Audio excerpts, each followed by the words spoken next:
सलमान आजच्या दिवसातला हा पहिला सामना भिसेगाव विपक्ष कोशाणे. पहिला चेंडू अजयचा, पहिला चेंडू शॉर्ट पद्धतीचा चेंडू होता, परंतु स्क्वेअर कटचा फटका मारायचा होता, परंतु चेंडू आणि बॅटचा काही संपर्क झाला नाही. पहिला चेंडू निर्धाव आलाय. निर्धाव चेंडू अजूनही संघाच्या धाव फलकाचा म्हणजेच धाव पुस्तकाचं श्री गणेशा काही झाला नाहीये. अजय पवारचा हा चांगला चेंडू होता, परंतु मिथुनला काही चेंडू समजला नाही आणि चेंडू जाऊन विसावला थेट कीपरच्या हातात. अर्थातच निर्धाव चेंडू आला. दुसरा चेंडू आपण पाहतोय, फटका मात्र लाजवाब आहे. घुटना टेक आणि काय षटकार मारलाय. डीजे मास्टर होऊन जाऊ द्या.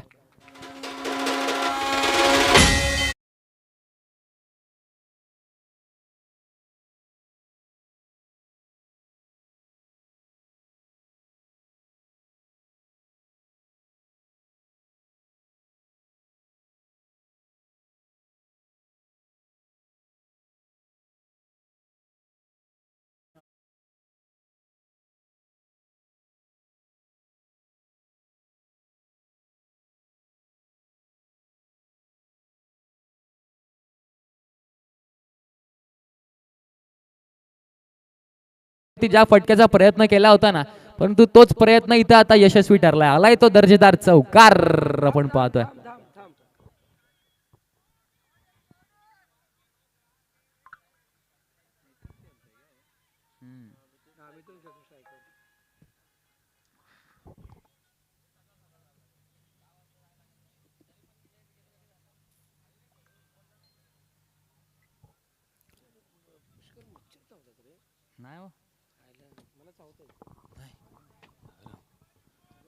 नक्कीच पहिला चेंडू कुठेतरी निर्धाव आला होता. कुठेतरी अशाने संघाच्या प्लेयर्सला कुठेतरी धीर मिळालं होतं, परंतु तदनंतर मिठूनची काय बॅटिंग चालू आहे मैदानाच्या आतमध्ये. कोशाणे संघाच्या प्लेयर्सला कुठेतरी धीर मिळाला होता, परंतु तदनंतरचे दोन चेंडू काय टोलावलेत. म्हणजे पहिला दुसऱ्या चेंडूवरती षटकार टोकला, तदनंतर स्क्वेअर कटचा हा लाजवाब फटका आपण पाहिला गेला. पुन्हा एकदा त्याच दिशेला हा फटका, काय फटका, लाजवाब फटका, म्हणजेच कलात्मक फटका. आपण देऊया आता डीजे मास्तरांना संधी.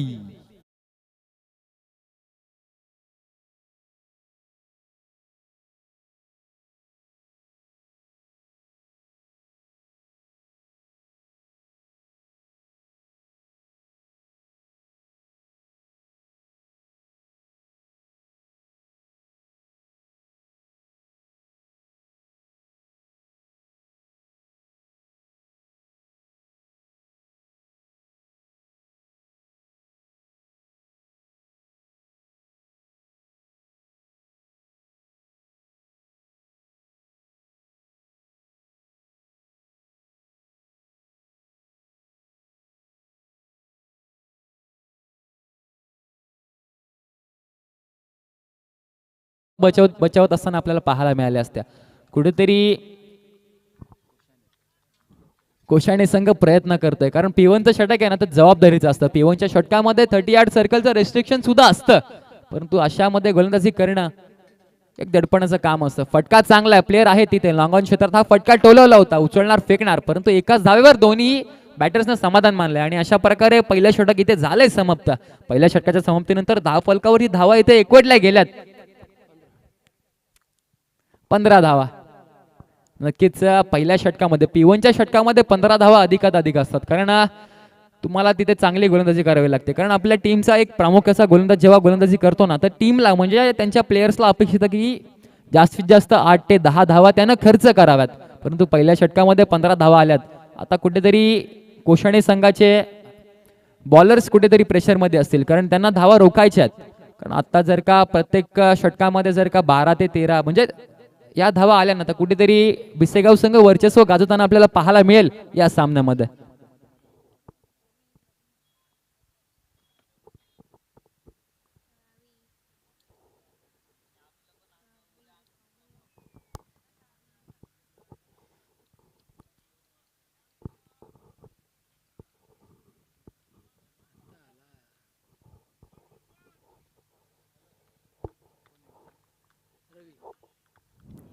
आपण पाहतोय दुसरं षटक प्रगती पथावर. रवी आलेत. रवीला ज्या पहिल्या षटकामध्ये धावा आल्यात ना, त्या रवीला इथे रोखाव्या लागतील.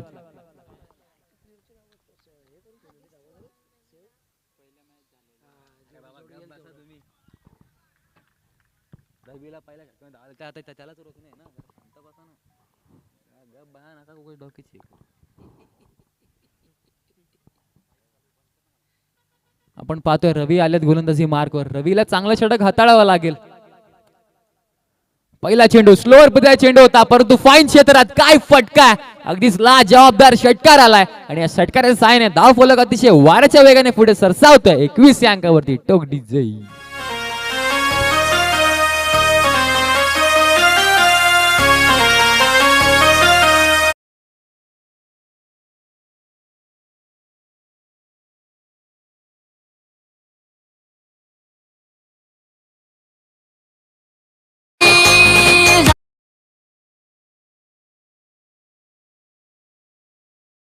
जर का विचार केला ना पहिल्या षटकाचा, तर पहिल्या षटकामध्ये सुद्धा पहिला चेंडू निर्धाव आला होता, परंतु तदनंतर मिथुननं षटकार मारला आणि या ओव्हरमध्ये म्हणजे या षटकामध्ये तशीच काही आपल्याला चित्र पाहायला मिळतात.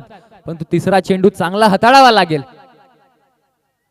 इथे गतीमध्ये परिवर्तन केलं होतं, परंतु लास्ट मुमेंट पर्यंत चेंडूला शेवटपर्यंत बघितलं आणि 2 धावा इथे कंप्लीट सुद्धा केल्यात. Good running between the wicket आपण पाहतोय मैदानाच्या आतमध्ये. या 2 धावाच्या सहाय्याने 3 चेंडू समाप्त झाले. 3 चेंडूच्या समाप्तीनंतर अर्थातच धाव पुस्तकावरती धावा एकवटल्या गेल्यात त्या 23 धावा. नक्कीच अजूनही तुमच्याकडे खेळ बाकी असेल ते 15 चेंडूचा, म्हणजेच या षटकामधले तुमच्याकडे अजूनही 3 चेंडू बाकी आहेत. आणि जर का पाहायला गेलं ना तर सलमाननं अजून एकही चेंडू फेस केला नाहीये.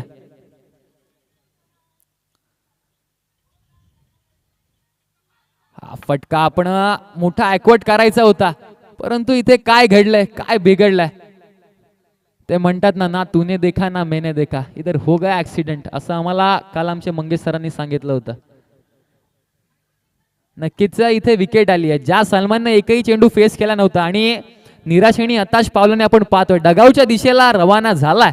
आणि आता न्यू बॅटर आपण पाहतोय बिसेगाव संघाचा एक प्रामुख्याचा फलंदाज आपण पाहतोय कुणालचा जर का विचार केला तर प्रत्येक मैदानावरती त्याची बॅटिंग आपण पाहिली गेली. म्हणजे षटकार चौकार मारण्यात तो तरबेज आहे, मोठे मोठे फटके ॲक्वर्ट करण्यात त्याला आपण बऱ्याचशा मैदानावरती पाहिलंय कुणालला. आणि तशीच कामगिरी त्याला करावी लागेल, कारण मिथुनला जर का साथ द्यायची असेल ना, जर का आपली म्हणजे संघाची टोटल एक डिफेंडेबल टोटल म्हणजे कोशाणे संघासमोर सेट करायची असेल ना, म्हणजे एक 50 ते 55 धावा, तर दोघांनाही मोठे मोठे फटके ॲक्वर्ट करावे लागतील. एकेरी दुहेरी धावेला सुद्धा प्राधान्य दिलं पाहिजे. नक्कीच आपण पाहतोय 4 चेंडूचा खेळ झालेला आहे, अजूनही 2 चेंडू शिल्लक आहेत दुसऱ्या षटकामधलं. रवीची कमबॅकिंग गोलंदाजी आपण पाहतोय, काय गोलंदाजी केली. फटका लाजवाब आहे, फटक्यामध्ये आहे वजन, परंतु इथे काय घडलंय, पंचांचा निर्णय आलाय. पंच चौकार आलाय. काय फटका होता, परंतु जर का विचार केला तर हा झेल घ्यायचा होता. या झेलचं महत्व आणि जर का विचार केला तर आमचे हॉलेंडर आहेत मुन्ना भाई तिथे उपस्थित आहेत, त्यांनी आवाज दिला, इथपर्यंत त्यांचा आवाज आला. नक्कीच मुन्नाबाई मिथून काय फटकेबाजी करतोय, षटकार चौकारांची भाषा त्याची बॅट बोलत आहे आणि त्याच बरोबर एकेरी दुहेरी दावेला सुद्धा प्राधान्य देतोय. नक्कीच खोलवर पद्धतीचा चेंडू होता, खणून काढायचा प्रयत्न होता, परंतु स्वतःच्या फॉलो थ्रू मध्ये हा चेंडू अडवला गेला. एकही धाव नाही आली, परंतु इथे षटक समाप्तीचा निर्णय सुद्धा आलाय आम्हाला पंचांकडून. आपण पाहतो आजच्या दिवसाला म्हणजेच आजच्या दुसऱ्या दिवसाला पहिल्या मॅच मध्ये आपल्याला लाभलेले पंच अतुल सर असतील, त्यांच्या समोर तानाजी सर असतील. आपण पाहतोय जर का पाहायला गेलं तर 2 षटकांमध्ये धावा जाऊन पोहोचल्यात त्या 27 या अंकावरती. पहिल्या षटकामध्ये 15 धावा होत्या, परंतु दुसऱ्या षटकामध्ये रवीनं चांगली गोलंदाजी केली. म्हणजे फक्त आणि फक्त त्यानं 12 धावा त्यानं खर्च केल्या आणि आपल्या संघाला कुठेतरी 50-50 मध्ये नेऊन ठेवलं, कारण आता बाकी असतील ते 12 चेंडू. आणि जर का विचार केला तर जो फलंदाज म्हणजे मिथून आहे ना, तो मिथून अजूनही स्ट्राईक काउंटर उभा आहे. जो फलंदाज सलामीला आलेला मिथून, तो अजूनही मिथून विकेटच्या आतमध्ये आहे टिकून. आणि मिथुनच्या बद्दल सांगायचं झालं ना तर 12च्या 12 चेंडू त्यानं फेस केलेत. 12 चेंडू मध्ये जर का बघायला तर 27 धावा त्यानं कुठल्या गेल्यात, एकट्याने 27 धावा मारल्यात त्यानं. काय फटकेबाजी करतोय, षटकार चौकार, त्याच्याबरोबरच एकेरी आणि दुहेरी धावेला सुद्धा तो इम्पॉर्टन्स देतोय. नक्कीच आपण पाहतोय कुणाल आल्यात स्ट्राईक एंडवर आता, आणि आता गोलंदाजी मार्कवर अजय आल्यात. अजय भोसले आपण पाहतोय, अजय भोसले यांची गोलंदाजी नेहमीच प्रभावित करत असते, परंतु तशीच गोलंदाजी या मैदानावर सुद्धा त्यांना करावी लागेल. नक्कीच या धावा म्हणजे 27 धावा स्कोर कार्डवर ज्या लगावल्या गेल्यात ना, त्यांना कुठेतरी तुम्हाला त्यांना स्थिर ठेवावं लागतील, कुठेतरी त्यांना ब्रेक लावावं लागेल. अशी कामगिरी अजयला इथे करावी लागेल. परंतु जर का दोन्ही फलंदाजांचा विचार केला ना, तर दोन्ही फलंदाज त्याच ताकदीचे आहेत, त्याच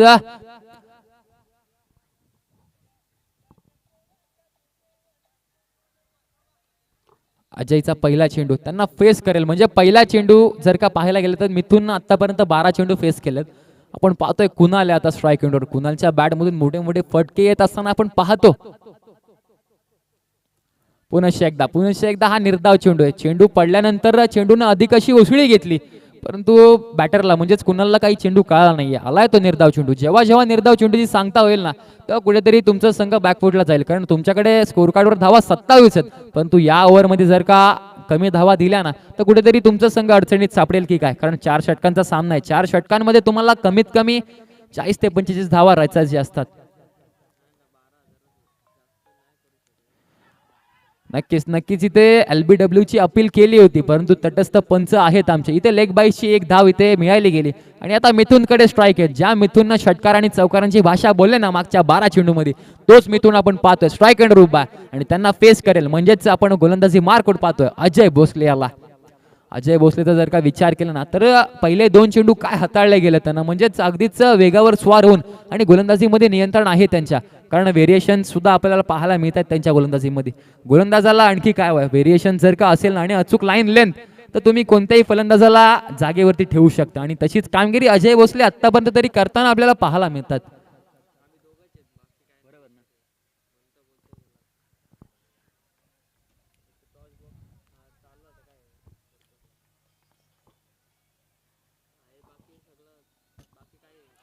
नक्कीच नक्कीच काय चेंडू आहे. म्हणजेच जर का बघायला गेलं ना, तर चेंडू पडल्यानंतर अजूनच वेग घेतोय आणि असा चेंडू जर का बघायला गेलं ना, तर मिथुनला काही चेंडू कळाला नाहीये.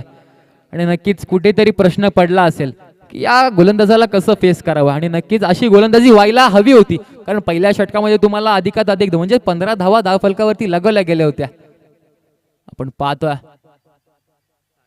हा फटका मात्र फाईन क्षेत्रात बसून टोलवायचा होता, परंतु एकच धाव इथे आली आहे. लेग बाईसची धाव आहे ना पंच. ओके, लेग बाईची एक धाव म्हणजे धाव फलकामध्ये ऍड केली जाईल.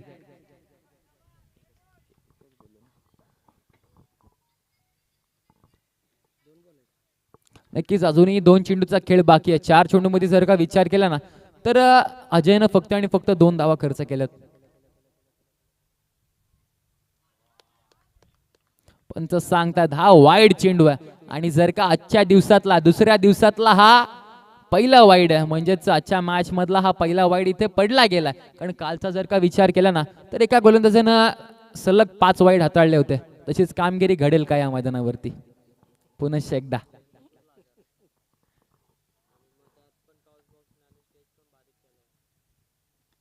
फटका मात्र चांगला आहे. फाईनच्या क्षेत्रात वाऱ्याच्या वेगानं हा चेंडू गेलाय आणि आलाय तो दर्जाचा चौकार. आपण देऊया डीजे मास्तरांना संधी.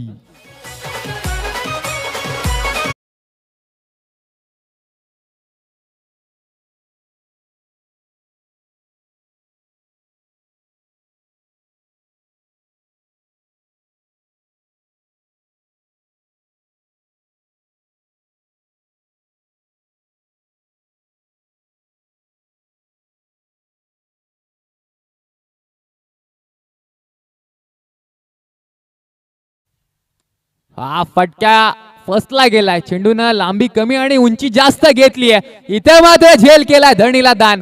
आणि तुम्हाला हा झेल बरचसं काही सांगून जाईल, कारण तुम्ही वारंवार जर का झेल सोडले ना, तुम्ही त्या मिथुनचा सुद्धा झेल सोडला होता आणि ते तिसरं षटक झाले समाप्त. तिसऱ्या षटकाच्या समाप्तीनंतर धावफलकावरती धावा एकवटल्या गेल्यात. 36 धावा.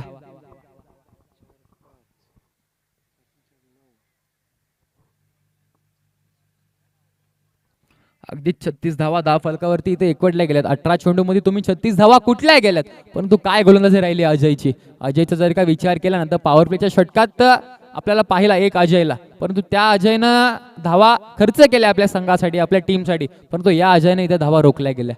नक्कीच आपल्या समोर आपल्याला जोडले गेलेत 12वे खेळाडू. त्यांच्या सुद्धा चेहऱ्यावर एक स्मित असते आपल्याला पाहायला मिळतंय.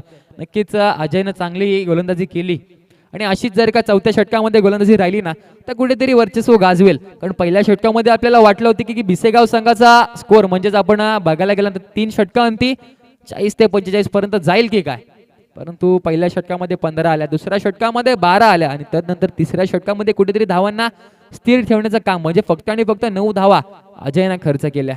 नक्कीच आपण पाहतोय सलामीची जोडसाकी तुटली गेली, परंतु मिथुन आणि कुणाल अजूनही मैदानाच्या आतमध्ये दाखल आहेत. त्यांना मोठमोठे फटके मारावे लागतील कारण हा शेवटचा षटक आहे. तुमच्याकडे 6 चेंडू आहेत, 6 चेंडू मध्ये जर का तुम्ही 15 धावा केल्या ना नक्कीच कौस्तुभवर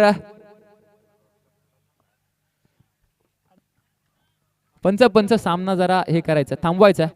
तो कुत्र्याला जरासं म्हणजे डॉगी आहे ना तिथे त्याला बाहेर काढायचं, त्याला चेंडू वगैरे लागला तर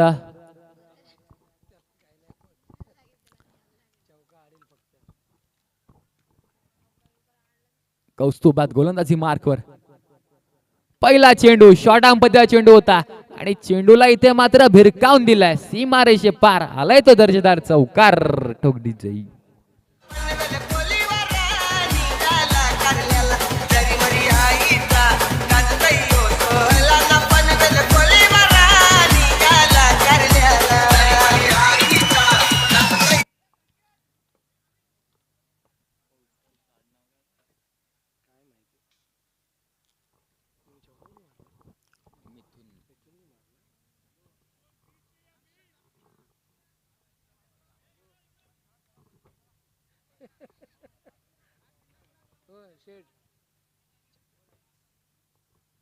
भाई ऐक ना, खुश आहे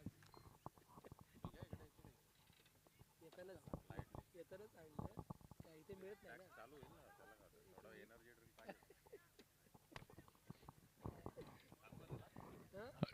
नक्कीच पहिल्या चेंडूवरती शॉर्ट आर्म पद्धतीने हा चेंडू भिरकावलाय. काय फटका आहे म्हणजे लाजवाब स्ट्रोक आपण पाहिला गेला. जर का बघायला गेलं तर या फटक्यामध्ये खूप सारा दम होता कारण मिथुनच्या बॅटमधून अधिकाधिक चौकार षटकार आपण पाहिले गेले. त्याच पद्धतीचा हा चौकार त्यानं ठोकला. काय फटका लागला. पहिल्या चेंडूमध्ये त्यांना फाईनच्या क्षेत्रात चौकार लागला होता, काय चेंडू गेला होता, परंतु बॅक टू बॅकचा हा दुसरा चौकार हॅट्रिक होईल का, कारण अजूनपर्यंत तरी कोणी चौकार हॅट्रिक म्हणजे आपल्या वर्णे क्रिकेट संघ वर्णे आयोजित मैत्री चषकामध्ये कोणी चौकार हॅट्रिक ठोकली नाहीये, ती आज येईल का.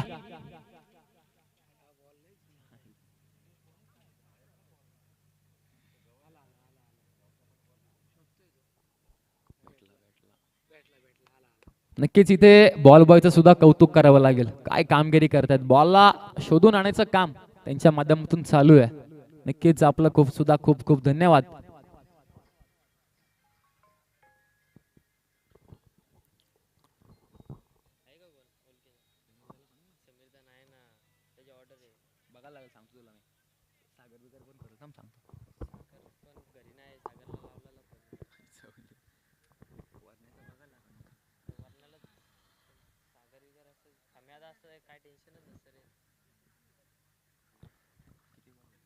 दोन चेंडू झालेले आहेत, दोन चेंडूंमध्ये बॅक टू बॅकचे 2 चौकार ठोकलेत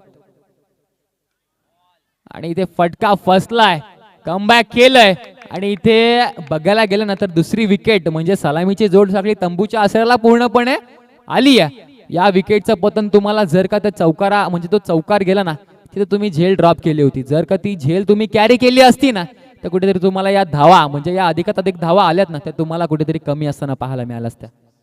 35 धावा धाव फलकावरती आपण पाहतोय. मिथुनचं एकट्याचं जर का पाहायला